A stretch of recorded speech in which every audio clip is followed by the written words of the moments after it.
যে বাবাটা এক সময় শক্ত হাতে মেয়েটার আঙুল ধরে হাঁটাতো, আজ সেই হাতটাই অসাড় হয়ে গেছে, শরীরটা নিথর হয়ে গেছে, হাঁটতে পারে না, কাজ করার শক্তি নেই, এমনকি বাথরুমে যেতে হলেও অন্যের সাহারা লাগে। নিজের রক্তের সন্তানটার জন্য একটু খাবার জোগাড় করতে না পারার যন্ত্রণা তাকে প্রতিদিন ভেতর থেকে কুড়ে কুড়ে খায়। আর সেই ঘরেই আছে 9 বছরের ছোট্ট মেয়েটা, যে বয়সে বাচ্চারা আবদার করে, জেদ ধরে, সে বয়সে সে নীরব, কারণ সে বোঝে তার বাবার চোখের ভাষা, তার বাবার কষ্ট, তার বাবার অসহায়তা। মেয়েটি ক্ষুধা পেটে থাকলেও মুখ খোলে না, বাবার দিকে তাকিয়ে থাকে। সেদিন নিজের ভাগের সামান্য পান্তা ভাত তুলে বাবার মুখে দেয়। এই দৃশ্য লিখতে গিয়ে আমার বুক কেঁপে ওঠে। কিভাবে এত ছোট্ট একটা মনের ভেতরে এত বড় ত্যাগ বাসা বাঁধে। বাবার চোখ আর ধরে রাখতে পারেনি।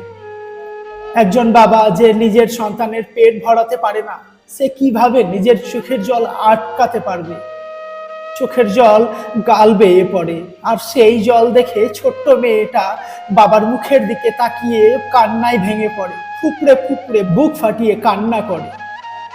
এই কান্না শুধু তাদের নয়, এই কান্না লিখতে লিখতে রাজগ্রাম ফিল্মের কলম কেঁপে গেছে, বুক ভারী হয়ে এসেছে, মনটা যেন চুরচুর হয়ে গেছে। কিছু কষ্ট আছে যেগুলো শুধু দেখা যায় না, লেখার সময় মানুষকে ভেঙে দেয়। আজ এই গল্প লিখে একটাই কথা মনে হলো, ওরা ভিক্ষা চায় না, করুণা চায় না, ওরা শুধু বাঁচার মতো একটু সুযোগ চায়। প্লিজ এই ভিডিওটি একটু শেয়ার করে দিন।